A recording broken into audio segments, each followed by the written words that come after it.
আল্লাহ মানুষকে কষ্ট দেন বিভিন্ন উদ্দেশ্যে এবং তা ইসলামের গভীর দৃষ্টিভঙ্গি অনুযায়ী বিভিন্নভাবে ব্যাখ্যা করা হয়েছে। এর মধ্যে কিছু প্রধান কারণ হলো: 1. পরীক্ষা ও ধৈর্যের শিক্ষা। আল্লাহ কষ্ট দিয়ে মানুষকে পরীক্ষা করেন যাতে তারা ধৈর্যশীল হয়ে ওঠে এবং আল্লাহর উপর ভরসা করতে শিখে। কোরআনে আল্লাহ বলেন, তিনি আল্লাহ সেই সত্তা যিনি সৃষ্টি করেছেন মৃত্যু ও জীবন, যাতে তিনি তোমাদেরকে পরীক্ষা করতে পারেন কে তোমাদের মধ্যে কর্মে উত্তম। সূরা আল মুলক আয়াত 2। কষ্টের সময় মানুষ যখন ধৈর্য ধরে এবং আল্লাহর উপর বিশ্বাস রাখে তখন তাদের ঈমান বৃদ্ধি পায়। ধৈর্যশীলদের জন্য আল্লাহর বিশেষ প্রতিশ্রুতি রয়েছে। পবিত্র কোরআনে আল্লাহ বলেন, নিশ্চয়ই আল্লাহ ধৈর্যশীলদের সাথে আছেন। সূরা আল বাকারা আয়াত 153। 2. পাপ মাফের উপায়। কষ্ট বা বিপদ আসলে আল্লাহর পক্ষ থেকে মানুষের পাপের শাস্তি মাফের একটি উপায় হতে পারে। হাদিসে উল্লেখ আছে যে কষ্টের মাধ্যমে আল্লাহ মানুষের পাপ মাফ করেন। প্রিয় নবী মুহাম্মদ সাল্লাল্লাহু আলাইহি ওয়াসাল্লাম বলেছেন, কোনো মুসলমান যদি দুঃখ কষ্টে পড়ে এমনকি একটি কাটা গেঁথে গেলেও তার সেই কষ্টের মাধ্যমে আল্লাহ তার কিছু পাপ মাফ করে দেন। সহিহ বুখারী 5641। 3. আল্লাহর নৈকট্য লাভের সুযোগ। কষ্টের সময় মানুষ আল্লাহর নৈকট্য লাভ করার জন্য বেশি চেষ্টা করে, তার কাছে সাহায্য প্রার্থনা করে। এ ধরনের সময় মানুষকে নিজের দুর্বলতা ও সীমাবদ্ধতা উপলব্ধি করতে সহায়তা করে, যা তাকে আল্লাহর দিকে ফিরে আসার পথ দেখায়। কষ্ট আল্লাহর প্রতি মানুষের আনুগত্য এবং সম্পর্ক গভীর করে।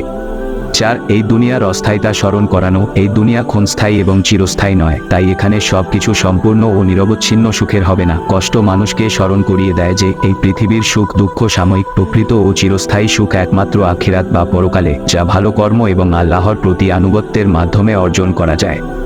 5. কর্মফল ও সতর্কবার্তা। কিছু সময়ে মানুষ নিজের ভুল কর্মের জন্যই কষ্ট পায়। কোরআনে আল্লাহ বলেন, তোমাদের উপর যে মুসিবত আসে তা তোমাদের নিজেদের হাতের কামাইয়ের ফল। সূরা আশ-শূরা আয়াত 30।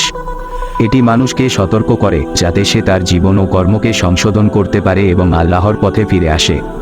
6. আখিরাতের পুরস্কার। কষ্টের একটি বড় দিক হলো ধৈর্য ধরে আল্লাহর সন্তুষ্টির জন্য যে ব্যক্তি কষ্ট সহ্য করে তাকে আখিরাতে পরকাল বড় পুরস্কার দেওয়া হবে। হাদিসে বর্ণিত আছে, কিয়ামতের দিনে এমন অনেক মানুষ থাকবে যারা পৃথিবীতে পাওয়া কষ্টগুলো দেখে বলবে, যদি আরও বেশি কষ্ট পেতাম তাহলে আরও বেশি পুরস্কার পেতাম।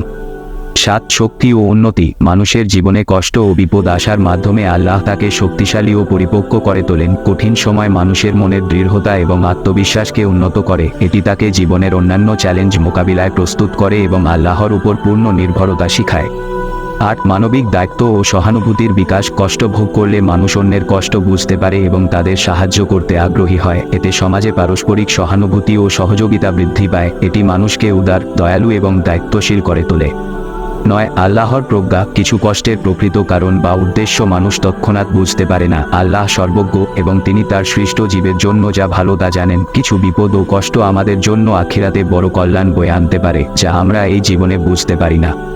উপসংহার। ইসলাম শিক্ষা দেয়, কষ্ট ও দুঃখকে নেতিবাচকভাবে না দেখে আল্লাহর একটি পরীক্ষা ও তার উপর নির্ভরশীলতা বৃদ্ধির সুযোগ হিসেবে গ্রহণ করতে হবে। আল্লাহ মানুষের জন্য যা করেন তা সর্বদা কল্যাণকর, যদিও তা মাঝে মাঝে আমাদের কাছে কঠিন মনে হতে পারে। কষ্ট সহ্য করার মধ্যে ধৈর্য, ঈমান এবং আত্মশুদ্ধি রয়েছে, যা মানুষকে আখিরাতে পুরস্কৃত করবে।